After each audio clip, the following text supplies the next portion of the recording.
সময়টা ঠিক সকাল ৭টা ৪০ মিনিট। ব্যাংককের ক্লং প্রেম কারাগারের গেট দিয়ে বেরিয়ে এলেন থাইল্যান্ডের রাজনীতির গত আড়াই দশকের সবচেয়ে চর্চিত নাম থাকসিন সিনাওয়াত্রা। ৭৬ বছর বয়সী এই নেতাকে বরণ করে নিতে সেখানে উপস্থিত ছিলেন তার পরিবারের সদস্যরা। কারামুক্ত হলেন থাকসিন সিনাওয়াত্রা। থাইল্যান্ডের রাজনীতিতে এক নতুন মোড়। দীর্ঘ নাটকীয়তা আর আইনি লড়াইয়ের পর অবশেষে কারামুক্ত হলেন দেশটির সাবেক প্রভাবশালী প্রধানমন্ত্রী থাকসিন সিনাওয়াত্রা। দুর্নীতির দায়ে দণ্ডিত এই বিলিয়নিয়ার নেতা সোমবার সকালে ব্যাংককের ক্লং প্রেম কেন্দ্রীয় কারাগার থেকে মুক্তি পান। মাত্র কয়েক মাস আগেই থাই সুপ্রিম কোর্ট তার হাসপাতালে থাকা নিয়ে কঠোর পর্যবেক্ষণ দিয়েছিল। আজ থাকসিনের মুক্তিকে কেন্দ্র করে ব্যাংকক জুড়ে ছিল সমর্থকদের প্রবল উন্মাদনা। এ নিয়ে বিস্তারিত থাকছে আমাদের বিশেষ প্রতিবেদনে। সময়টা ঠিক সকাল ৭টা ৪০ মিনিট। ব্যাংককের ক্লং প্রেম কারাগারের গেট দিয়ে বেরিয়ে এলেন থাইল্যান্ডের রাজনীতির গত আড়াই দশকের সবচেয়ে চর্চিত নাম থাকসিন সিনাওয়াত্রা। ৭৬ বছর বয়সী এই নেতাকে বরণ করে নিতে সেখানে উপস্থিত ছিলেন তার পরিবারের সদস্যরা।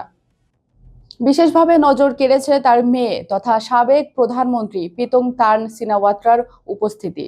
গত আগস্টেই আদালতের নির্দেশে প্রধানমন্ত্রিত্ব হারিয়েছিলেন পেতংতার্ন, আর তার সপ্তাহ খানেকের মধ্যেই কারাবন্দী হতে হয় পিতাকে। আজ বাবার মুক্তির দিনে আবেগপ্রবণ হয়ে পড়েন পেতংতার্ন। ভোর থেকেই কারাগারের বাইরে ভিড় জমাতে শুরু করেন কয়েকশো সমর্থক। থাকসিনকে দেখা মাত্রই ফেটে পড়েন উল্লাসে। চিয়াং রাই থেকে আসা ৭৬ বছর বয়সী সমর্থক রোমানি নাকানোর মতে, থাকসিন যা করেছেন মানুষের জন্যই করেছেন। থাকসিনকে শাস্তি দেওয়া ঠিক হয়নি। তিনি শুধু চেয়েছিলেন সাধারণ মানুষ যেন পেট ভরে খেতে পারে এবং সম্মানের সঙ্গে বাঁচতে পারে। তবে থাকসিনের জন্য এই মুক্তি যতটা আনন্দের, তার দলের জন্য পরিস্থিতি ঠিক ততটাই চ্যালেঞ্জিং। একসময় থাই রাজনীতি নিয়ন্ত্রণ করা তার দল ফেই থাই পার্টি সাম্প্রতিক নির্বাচনের ইতিহাসের সবচেয়ে বাজে ফল করেছে। থাকসিনের এই মুক্তির পথ মোটেও মসৃণ ছিল না। ২০০১ থেকে ২০০৬ সাল পর্যন্ত প্রধানমন্ত্রী থাকাকালীন ক্ষমতার অপব্যবহার ও স্বার্থের সংঘাতের দায়ে তাকে ৮ বছরের কারাদণ্ড দেওয়া হয়েছিল। ১৫ বছরের স্বেচ্ছা নির্বাসন কাটিয়ে ২০২৩ সালে দেশে ফিরলে রাজা তার সাজা কমিয়ে ১ বছর করেন। কিন্তু বিতর্কের শুরু হয় যখন তিনি কারাগারের পরিবর্তে হাসপাতালের ভিআইপি উইং ৬ মাস কাটান। গত সেপ্টেম্বর মাসে সুপ্রিম কোর্ট রায় দেয় যে থাকসিন ও তার চিকিৎসকরা কারাদণ্ড এড়াতে ইচ্ছাকৃতভাবে হাসপাতালে থাকার মেয়াদ বাড়িয়েছিলেন। আদালতের পর্যবেক্ষণে তারা করা অস্ত্রোপচারগুলোকে অপ্রয়োজনীয় বলে অভিহিত করা হয়।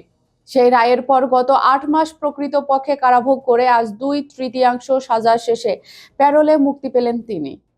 মুক্তি পেলেও থাকসিনকে থাকতে হবে কড়া নজরদারিতে। থাইল্যান্ডের কারা বিভাগ জানিয়েছেন, প্যারোলের শর্ত অনুযায়ী সাজা চলাকালীন বাকি সময় তাকে সার্বক্ষণিক ইলেকট্রনিক অ্যাঙ্কেল মনিটর পরে থাকতে হবে।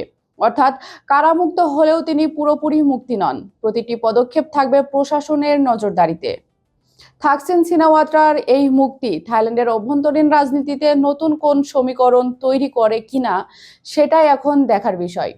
তবে এটা স্পষ্ট যে বয়সের ভারে এবং রাজনৈতিক প্রতিকূলতায় এক সময়ের এই কিং মেকার এখন অনেকটা কোণঠাসা। আজকের সংবাদ এই পর্যন্তই। আমাদের পরবর্তী সংবাদ দেখতে চোখ রাখুন। ধন্যবাদ।